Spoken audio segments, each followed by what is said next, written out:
মসজিদে ওই সন্ধ্যে আজান, চল নামাজে চল। দুঃখে পাবি সান্ত্বনা তুই, বক্ষে পাবি বল রে মসজিদেতে চল। মসজিদে ওই সন্ধ্যে আজান, চল নামাজে চল।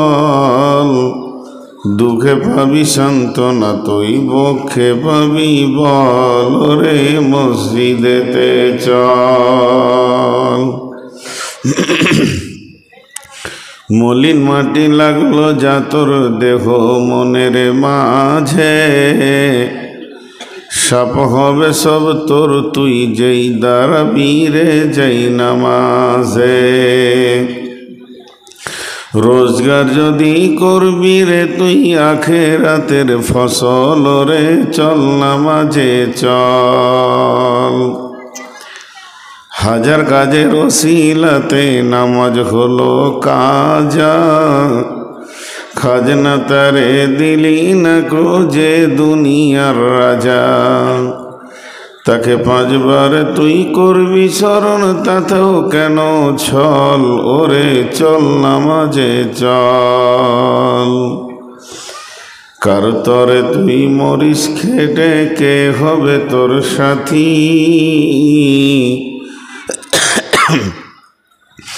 বেনামাজির আঁধার গড়ে কে জ্বালাবে বাতি? আল্লাহর নামে শির লুটায়ে জীবন কর সফল রে, চল নামাজে চল। মসজিদে ওই সন্ধ্যে আজান, চল নামাজে চল। দুঃখে পাবি সান্ত্বনা তুই, বক্ষে পাবি বল ওরে চল নামাজে চল।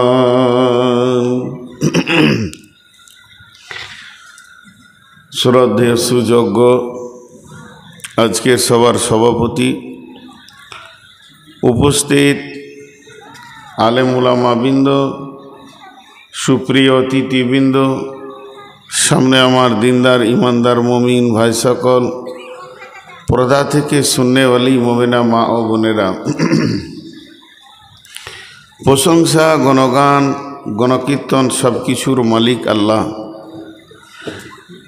যে মহান মুনিব আজকে আমাদেরকে এক মসজিদ কেন্দ্রিক আয়োজিত মাহফিলে 20 ফেব্রুয়ারি 2024 সাল মঙ্গলবার দিবাগত রাত্রিতে নবগ্রাম থানা মুর্শিদাবাদ একরোল গ্রামে এনে হাজির করেছেন। এর জন্য আমরা সেই মহান মুনিবের দরবারে শুকরিয়া করি আলহামদুলিল্লাহ। দরুদ ও সালাম বর্ষিত হোক আখিরি পয়গম্বর নবী মুহাম্মদুর রাসূলুল্লাহ সাল্লাল্লাহু আলাইহি সাল্লামের উপর। আল্লাহুম্মা আমিন, আল্লাহুম্মা সাল্লি আলাইহি, আল্লাহুম্মা বারিক আলাইহি। আমি আপনাদের সামনে, যেহেতু এটা মসজিদের জলসা, বিধায় মসজিদ কেন্দ্রিক কয়েকটি কথা বলবো বলে নিয়ত করেছি। যদি আমার মাবুদ আমাকে তৌফিক দেন তো। ওমা তৌফিক ইল্লা বিল্লাহি আলাইহি তাওয়াক্কালতু ওয়া ইলাইহি উনীব। মসজিদ আল্লাহর ঘর। আমরা যত সাধারণ মানুষ আছি, যে মাদ্রাসাতে পড়েছি, যে পড়িনি, যে স্কুল কলেজে পড়েছি, অন্তত সমস্ত মুসলমান, তাতে হানফি সাফি মালিকি হাম্বলি যে যাই হোক না কেন, সবাই একটা জিনিস জানে, মসজিদ আল্লাহর ঘর। আল মসজিদ বাইতুল্লাহ, মসজিদ আল্লাহর ঘর। মসজিদ শব্দের আবিধানিক অর্থ হলো সাজদার জায়গা। আমরা যে লুটিয়ে পড়ি কপালটাকে নিয়ে সাজদা করি, সেই সাজদার জায়গা মসজিদ, আবিধানিক অর্থ সাজদার জায়গা।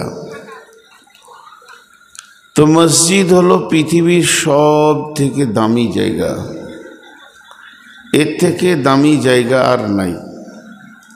পৃথিবীর মাটিতে সবথেকে দামি জায়গা হলো মসজিদ, সবথেকে নোংরা জায়গা হলো বাজার।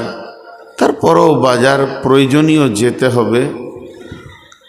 নোংরা জায়গা কিছু আছে যেগুলোতে আল্লাহ বলেছেন ফালা তাকরাবা, ওই জায়গায় তুমি যাইও না, ফালা তাকুম, ওই জায়গায় তুমি দাঁড়াইও না।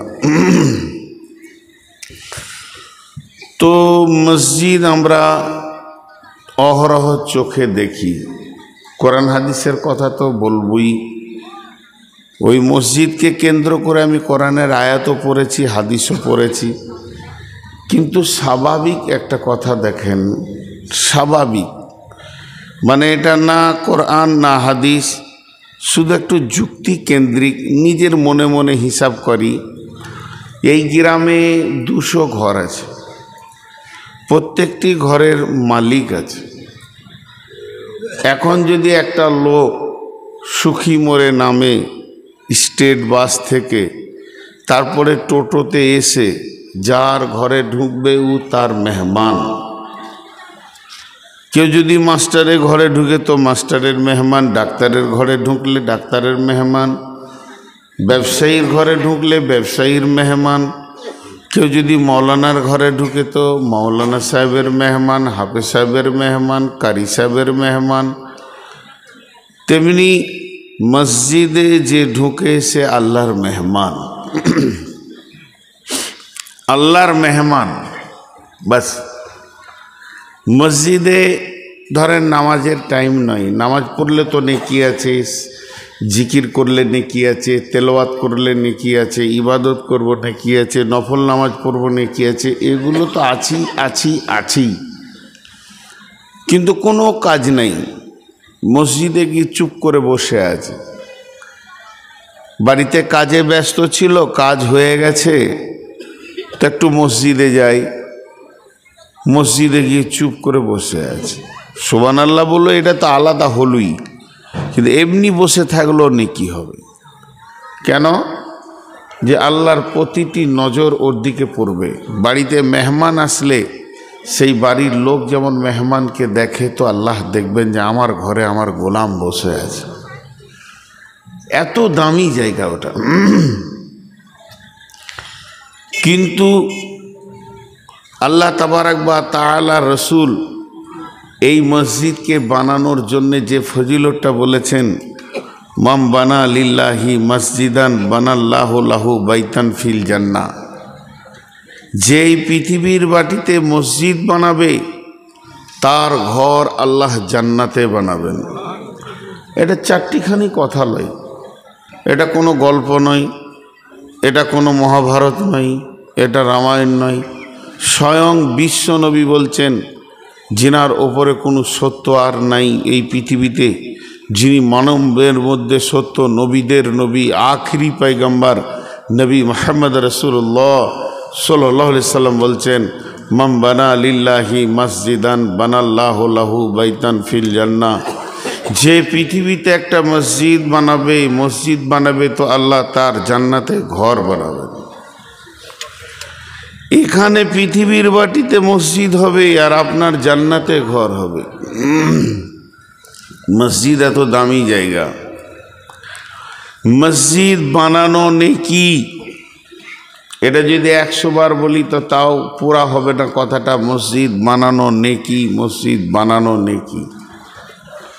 কিন্তু দেখেন, পৃথিবীর সব থেকে প্রথম যে ঘরের ভিত দেওয়া হয় সেটা হলো কাবা।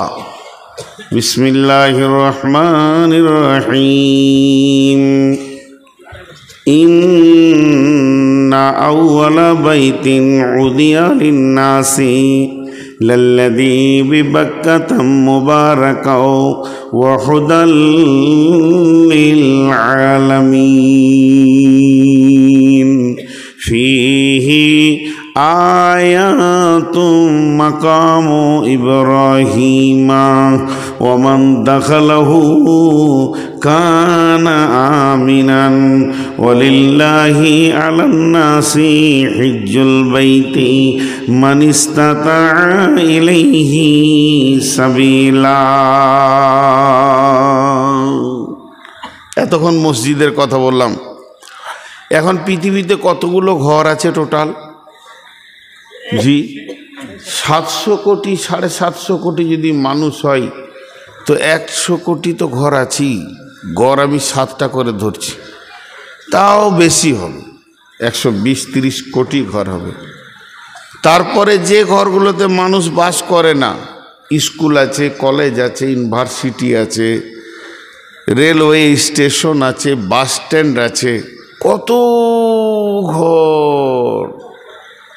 তো পৃথিবীর প্রথম মানুষ আদম আলাইহিস সালাম, পৃথিবীর প্রথম মেয়ে হাওয়া আলাইহাস সালাম, পৃথিবীতে প্রথম এসেছে রাত, তারপরে দিন, এইভাবে পৃথিবীতে প্রথম এসেছে পানি, তারপরে আগুন। এইভাবে যে প্রথম প্রথম প্রথম সিরিয়াল নম্বর 1, সিরিয়াল নম্বর 1, এত কোটি ঘর। এই কোটি ঘরের ভিতরে প্রথম ঘর কোনটা? তার আগে ঘরই ছিল না, মানুষই ছিল না, তো ঘর হবে কেন? মানুষ নামে প্রাণীটি ছিল না। আল্লাহ বলছেন কোরআনে, বিসমিল্লাহির রহমানির রহিম, ইন্না আউয়ালা বাইতিন উদিয়া লিন্নাসি লাল্লাযী বিবাক্কাতা মুবারাকাও ওয়া হুদাল লিল আলামিন। আল্লাহ তাবারাক ওয়া তাআলা বলছেন, নিশ্চয়ই প্রথম ঘর পৃথিবীর আমার ঘর বাইতুল্লাহ, যেটা মক্কা মুকাররমাতে আমি বানিয়েছি। উদিয়া লিন্নাসি, ঘরটা আমার বানিয়েছি আমি মানুষের জন্য। সেখানে কি হবে? হুদাল লিল আলামিন, সেখান থেকে হেদায়েতের তরঙ্গ পৃথিবীর কোণে কোণে পৌঁছে যাবে। সেখান থেকে হেদায়েতের তরঙ্গ পৃথিবীর কোণে কোণে পৌঁছে যাবে। প্রথম ঘর আমি বানিয়েছি, আর হেদায়েতের তরঙ্গ পৃথিবীর কোণে কোণে পৌঁছাবে। তাহলে কাবা হলো প্রথম ঘর। কে বানালেন? সে কোথা ছিল? গাছতলায় ছিল। আর ঘরটা আল্লাহর প্রথম পৃথিবীতে হলো। পৃথিবীতে অন্য কারো ঘর হলো না, আল্লাহর হলো। তাহলে কি আল্লাহ সেখানে বাস করেন? খাট রাখা আছে, ড্রেসিং টেবিল রাখা আছে? কি প্রয়োজন ছিল আল্লাহর? দুটি জিনিস। কে বানালেন? ইতিহাসের মধ্যে আছে, 2 রকম ইতিহাস প্রমাণ করে। একটা হলো পৃথিবীর প্রথম মানুষ হযরতে আদম আলাইহিস সালাম।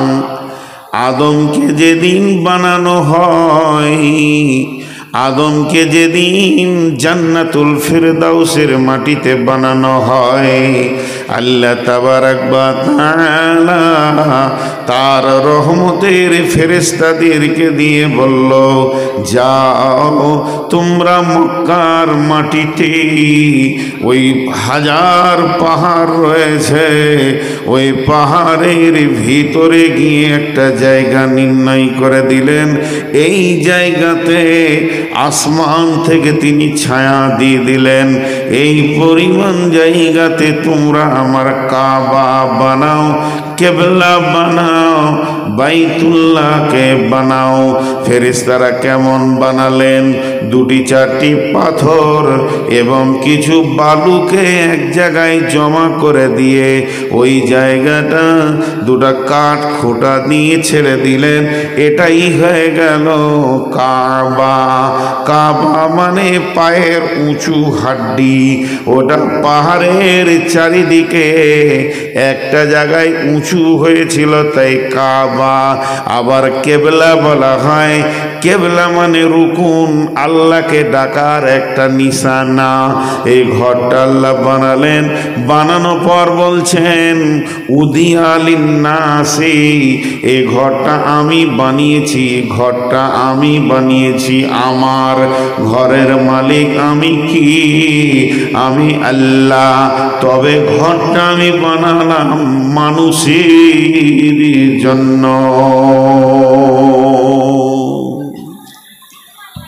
ঘরটা আমার বানালাম মানুষের জন্য।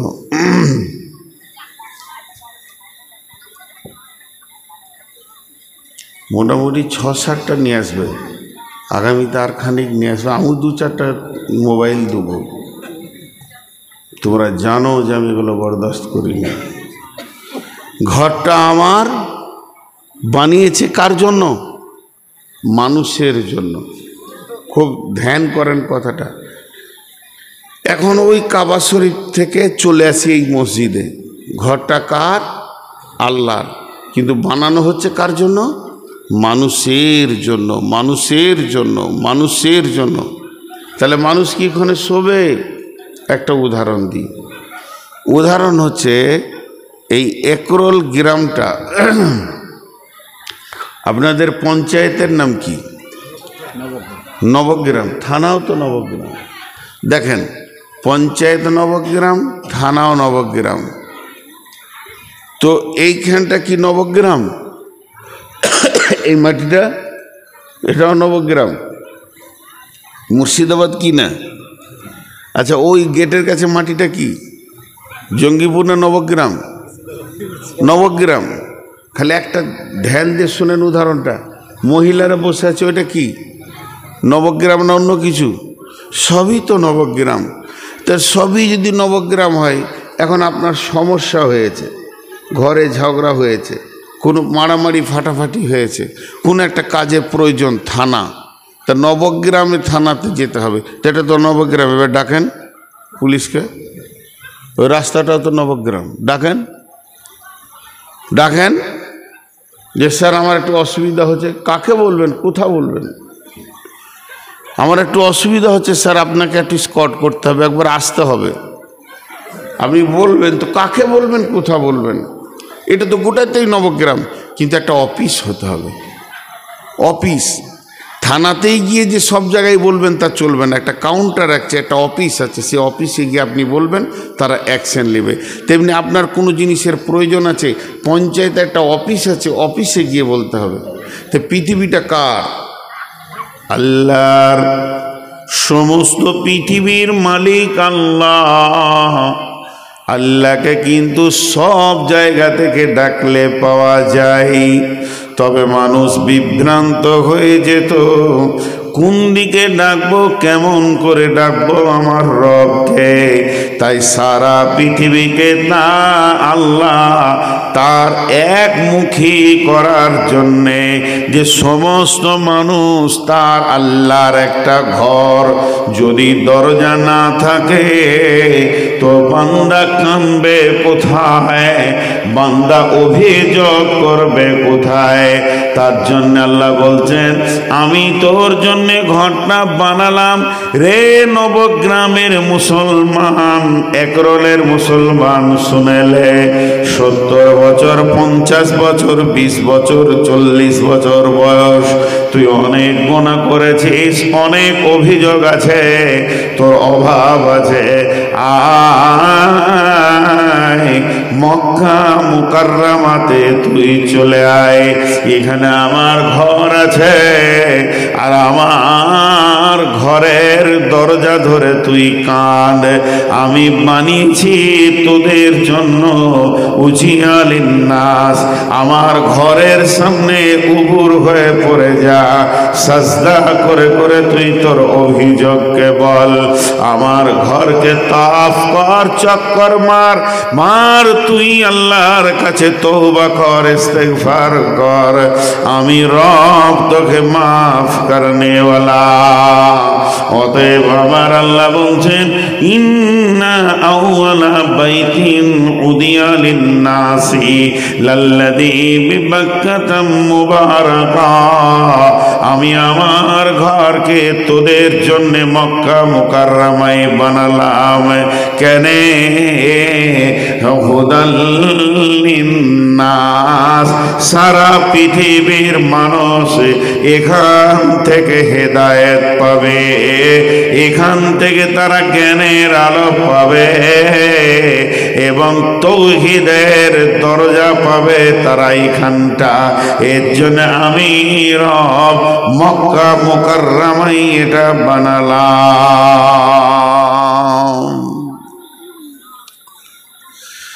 এবার সারা পৃথিবীতে খণ্ড খণ্ড হয়ে মসজিদ হতে শুরু হলো। আপনার মসজিদটা ওই কেবলা করা আছে মক্কার দিকে। জঙ্গিপুরের মসজিদ, শিলিগুড়ির মসজিদ, চীনের মসজিদ, জাপানের মসজিদ সব কেবলামুখী করা আছে। তাহলে আল্লাহর ঘর বানালে অনেক নেকি। আল্লাহর ঘর যেখানে আপনার আমার অভিযোগ করার জায়গা। কিন্তু মাঝে একটা জিনিস আপনাদেরকে আমি একটু উলঝান তৈরি করব। উলঝান মানে দোদল্য হবে। আগেই বলে দিছি, মনটা আপনার আমার বলবে কি ব্যাপার, এত মসজিদ দামি জায়গায় এত দান করলাম, সব করলাম, আর এখন কেমন কথা বলছেন। জি, পৃথিবীর মধ্যে সব থেকে খারাপ জায়গা মসজিদ। বুঝলেন? আল্লাহ বলছেন বিসমিল্লাহির রহমানির রহিম, লা তাকুম ফীহি আবাদা লা উসসিসা আলা তাকওয়া মিন আউয়ালি ইয়াউমিন। বিশ্বনবী নামাজ পড়ার জন্য রেডি হয়ে গেলেন। বিশ্বনবী নামাজ পড়তে গেলে যা প্রয়োজন সব কাজ সেরে নিয়েছেন, উজু হয়ে গেছে। এবার নবীজি মসজিদের দিকে যাবেন। এমন সময় আল্লাহ তার ফেরেশতা জিবরাইলকে দিয়ে বললেন, হে জিবরাইল, তুমি আমার নবীকে আটকে দাও, আমার নবী যেন মসজিদে না যায়। আমি আল্লাহ এটা পছন্দ করছি না। আমি রসুলকে এত ভালোবাসি, আমার নবীকে, আমার নবী যেন মসজিদের দিকে না যায়। লা তাকুম ফীহি আবাদা। বিশ্বনবী হুজরা থেকে বের হবেন, মসজিদের দিকে যাবেন। এমন সময় জিবরাইল আমিন এসে সামনে দাঁড়িয়ে গেলেন। দাঁড়ানোর পর বলছেন, ইয়া রাসূলুল্লাহ, ইয়া হাবিবাল্লাহ, ও দয়ার নবী গো, আপনি মসজিদে যাবেন না। মসজিদটা এত নোংরা, আপনার মতো নবী মসজিদে পা রাখবে এটা আল্লাহ মেনে নিতে পারছেন না। আল্লাহ আমাকে জন্য পাঠালো, হে জিবরাইল, তুমি এক্ষুনি যাও আর আমার নবীকে গিয়ে আটকিয়ে দাও, ও যেন মসজিদে পা না রাখে। আল্লাহর রসুলকে মসজিদে যেতে গিয়ে আটকিয়ে দেওয়া হলো। নবীজিকে মসজিদ যেতে দেয়া হলো না, আটকে দেয়া হলো। এখন আপনার আমার মন কি বলছে? এতক্ষণ ভালো বলছিলাম, এবার গোলমাল শুরু হয়ে গেল। কথাটাই শুনে কেমন লাগছে যে আল্লাহ তার রসুলকে বলছে যে মসজিদে পা দিও না। আপনাকেও মনে হবে যে এই কথাটা উল্টা, কিন্তু যারা নামাজ পড়ে না এরা মনে মনে ভাবছে ওই জন্যই তো আমরা মসজিদে যাই না। ওদের জন্য কিন্তু খুব ভালো জুতের একটা খবর হয়ে গেল। আর এটা কোথা আছে? বেনামাজিরা শুনেলেন, কোরআনে সূরা তওবায় 108 নম্বর আয়াতে আছে যে রসুলকে মসজিদে ঢুকতে দেওয়া হয়নি, জিব্রাইলকে দিয়ে আটকে দেওয়া হয়েছে। খোশ হয়ে গেল, এরা তো দলিলও পেয়ে গেল, খোশও হয়ে গেল। জি, আপনি এত রাতে মুরব্বী তাও বসে আছেন, বলো না?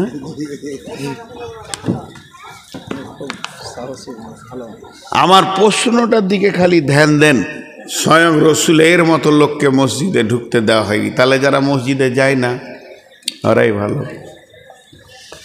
একজনের গরু ও খোঁটা থেকে কীরকম দড়ি খুলে মসজিদে ঢুকে গেছে, আর ওই রকম মোটা আর বড় বড় শিং হয়ে আছে। ইমাম সাহেব এনার সভাপতি ভাইয়ের মতো জানের ভয়ে ঢুকে গেছে ঘরে, ওখান থেকেই চিল্লাইছে, গরু কার রে, এই গরু কার? জানলা দিয়ে চিল্লাইছে খালি, গরু নিয়ে যাবে, এই গরু কার? তো গরুওয়ালা তখন কেবল রুটি খেতে বসেছে, ও তো জানছে যে আমার গরুটাই বদমাস। তাড়াতাড়ি করে উঠে ইমাম সাহেবকে কি বলছে দেখেন, যে আপনি মৌলবি সাহেব মানুষ, এত গলার ফাঁড় কেন, এত চিল্লাইছেন কেন? ও তো গরু, আর হুঁশ নাই বলি মসজিদ ঢুকেছে, আমি কোনো দিন ঢুকি? বলছো গরু ওর হুঁশ নাই বলি মসজিদে ঢুকেছে, আমি কোনো দিন ঢুকি? ইমাম সাহেব বলছে তোর থেকে গরু ভালো হবে, ও তাও আল্লাহর ঘরে এসেছে, তোকে হুঁশ হচ্ছে না যে আল্লাহর ঘরে ঢুকি। জি, এর নাম মসজিদ। আপনাদের মেয়েদের জালসাও শুদ্ধ হচ্ছে না? হ্যাঁ, ওদিকে মেয়ে ছেলে বক্তাও আছে না বলছে, আমি তো শুনতে পেয়েছি, সভাপতি বলছে না, আজীব ব্যাপার, আমি তো বায়ান শুনেই যাচ্ছি তখন থেকে। তো মা বোনদেরকে একটা খবর দিয়ে দিই, নামাজ ছেড়ে দেবে আজকে। শুনেলেন, একদম সহি কথা, এর মধ্যে কোনো ভেজাল নাই। নবীজির একটি বিবি ছিলেন, যে বিবিটা কোনো সতীন দেখেননি, তার নাম খাদিজা। খাদিজা যতদিন বেঁচে ছিলেন, আল্লাহ আর নবী দ্বিতীয় কোনো বিয়ে করেননি। খাদিজা কত দামি মহিলা, আল্লাহর রসুল মরার আগে পর্যন্ত খাদিজাকে মনে রেখেছিলেন। খাদিজা কত দামি মহিলা, গারে হিরায় প্রতিদিনের খাবার যিনি দিয়ে আসতেন তিনি খাদিজা। শুধু এই পর্যন্ত নয়, খাদিজা মেয়েটা কত দামি, আল্লাহ সালাম দিয়েছেন, জিবরাইল সালাম দিয়েছেন, এই মেয়েটি নিশ্চিত জান্নাতি। এটা হলো রসুলের বিবি খাদিজা। ফাতেমা, উম্মে কুলসুম, রোকেয়া, জাইনাব, যে সন্তানগুলিকে নিয়ে রসুলের পরিচয়, এগুলো অন্য মেয়ের পেটে হয়নি, সবগুলি হয়েছে খাদিজার পেটে। অতএব খাদিজা ছিলেন নবীজির অনেক মহব্বতের বিবি। এবার শেষ ভেজালটা শুনেলেন, যেটা শুনলে আপনার আমার জান চুমকে যাবে। এই খাদিজা স্বয়ং বিশ্ব নবীর বিবি, জীবনে 5 ওয়াক্তের নামাজ পড়েননি, জীবনে 5 ওয়াক্তের নামাজ পড়েন। তাহলে আর নামাজ পড়বে না সভাপতি সাহেব? ওরা তো দলিল পেয়েই গেল, এবার ঘর চলে এবার হয়ে গেছে কাজ, আর কেন নামাজ পড়ব? দেখেন, দুটি জিনিস বললাম, দুটা উল্টা জিনিস বললাম, এরকম অনেক হাদিস কোরআন আছে, তো এগুলো বুঝতে হয়। খাদিজা নামাজ পড়েননি, আর রসুল মসজিদে পা দেননি, মিটে গেল। এখন এই কথাটা এই পর্যন্ত রাখেন। তার আগে আমি 2-10 মিনিট বায়ান করেছি কিসের? মসজিদ দামি জায়গা, আল্লাহর ঘর, মসজিদ বানালে আল্লাহ জান্নাতে ঘর বানান, স্বয়ং রসুল বলছেন।